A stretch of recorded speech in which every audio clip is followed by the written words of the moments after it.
the simple things about peritoneum. Okay, what is peritoneum? It's nothing, just a covering. I don't feel shy and all nervous. Videos making, I will not speak anything. I will not say wrong answer. It's not like that. This video for you people only. Okay. So peritoneum is just a covering of your viscera, of your abdominal organs. What is peritoneum? It's a serous membrane. We have different types of membrane. Now we have mucous membrane. So same like that, we have serous membrane lined by mesoepithelium. What is mesoepithelium? It is a squamous or flattened epithelium. Maybe you have discussed in histology now. We have a squamous epithelium, cuboidal epithelium, columnar epithelium, stratified or non-stratified, like this. Simple flattened epithelium, or you can say mesothelium, is making your peritoneum. Okay. And about classification of peritoneum, I told you we are using the prefix mes or meso. If your peritoneum is covering your small intestine, we will call it mesentery. If your peritoneum is covering your large intestine, we call it mesocolon. If your peritoneum is covering your appendix, mesoappendix. So if your peritoneum is covering your stomach, we call it omentum. Okay. And we have if there are two folds of peritoneum covering your viscera, we call it ligaments. Ligaments having again classification according to structure and shape. Like structure, I told you about, like we have discussed about gastrosplenic, gastrocolic, gastrophrenic, splenorenal, hepatogastric, hepatoduodenal. This is the structure based classification. If you know the name, you can able to understand what is the location, where is the location of this ligament. And shape based classification, like triangular ligament of our liver. According to shape, we are also having a ligament. So ligament is nothing, just a two folds of peritoneum covering your viscera. It's not like osteology we have discussed now. Ligament is connecting the two bones together. So we do not have any bone in our viscera, or we have. No. So that ligament, if you are agar aap pad rahe hain ligament, if you're talking about these ligaments, this is nothing to do with the bones. This is just a two-folded covering of your peritoneum. And I told you, in males, the peritoneum is a closed sac, but in females, that peritoneum is belong to exterior or external environment at the three places. One is fallopian tube, uterus, and vagina.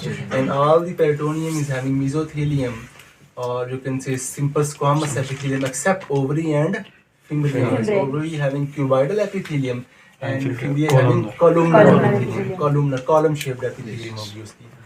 Okay, then functions of peritoneum. First function was about protection, to protect your viscera.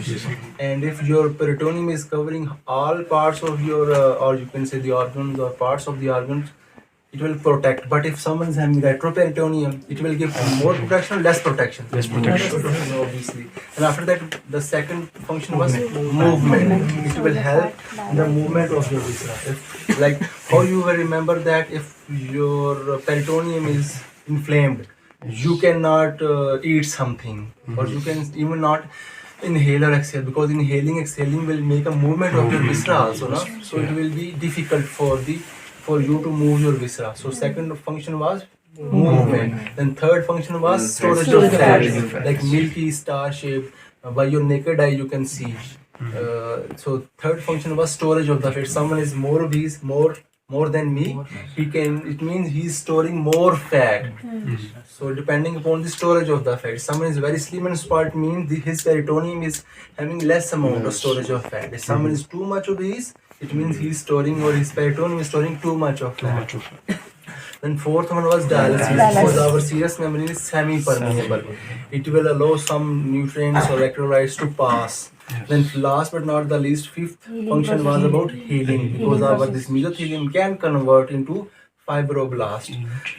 So it means there are five functions of the peritoneum. After that, we have discussed about omentum, just a covering of your stomach. We have two types of omentum, greater and lesser. Why greater? Because it is attached with the greater curvature of the stomach. Why lesser omentum? Lesser curvature of the stomach. So we have four ligaments of greater omentum and two ligaments of lesser. What is the first ligament of greater omentum? Gastrosplenic ligament. From the greater curvature of the stomach, attached with the hilum of the spleen, contact left gastric artery and gastroepiploic arteries or veins. Then second one was splenorenal ligament or linorenal ligament.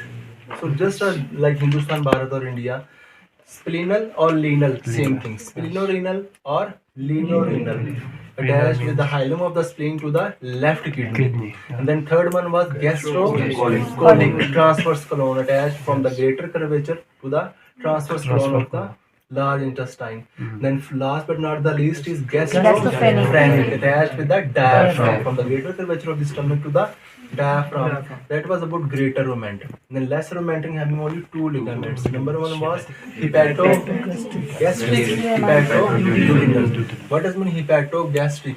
It will start from the liver to stomach. And from which area specifically from the liver? From the porta hepatis. What is porta hepatis? It is having portal triad. What is portal triad? We are having hepatic artery, portal vein, and the third part having bile duct. So these three, okay, we will not go into that detail. From the liver, if ligament is connecting to the stomach, hepatogastric ligament. From the liver to the duodenum, hepatoduodenal ligament. The content of hepatoduodenal ligament is very important, having cystic artery, hepatic artery, and most importantly, calyx triangle present between the cystic duct, hepatic duct, and lower margin of our liver. So that is very, and content of this triangle is cystic artery. Because when you will do the cystectomy, when you want to remove the gallbladder, then you should aware of the callus triangle and the content. But if unfortunately you will cut the cystic duct and the gallbladder as well as the cystic artery, then you will waste the patient's blood and there will be post-operative complications. So you're supposed to know what is the callus triangle, what are the boundaries, and it is present at which ligament, hepatoduodenal ligament. That was about greater omentum and lesser omentum. Then we talked about retroperitoneal organs. Retro means behind. So peritoneum is covering all parts, all walls of the viscera, but there are some organs these organs are being covered by peritoneum from the posterior aspect only, retroperitoneum. The mnemonic is sad puckers. As per suprarenal glands, we have just above the kidney we have glands, suprarenal glands or adrenal glands. They are retroperitoneum. A for aorta or inferior vena. This aorta, I try to explain now. This aorta is a retroperitoneal part, and this inferior vena cava also it's a retroperitoneum. D for duodenum. Except the first part of duodenum. We have four parts of duodenum, right? It's a C shape. First part is called superior part. Second part is called descending part. Third part is called inferior part. Fourth part is a ascending part. The first part of the duodenum, except the first part, remaining duodenum is retroperitoneum. Then sad P for pancreas. We are having different parts of pancreas: head, neck, body, and tail. Except the tail, pancreas is a retroperitoneum.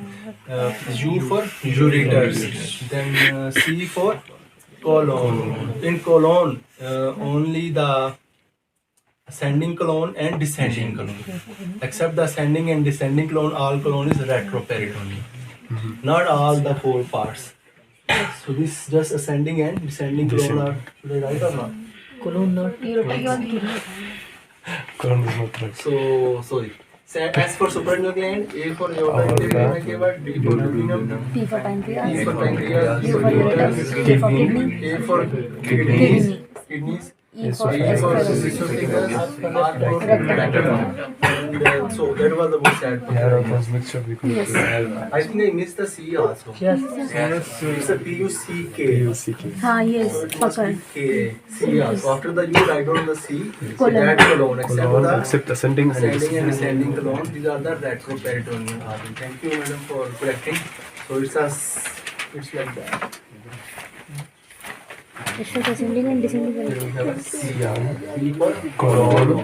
except ascending and descending colon. We have a Except ascending and descending colon. that was it for Except ascending and descending colon.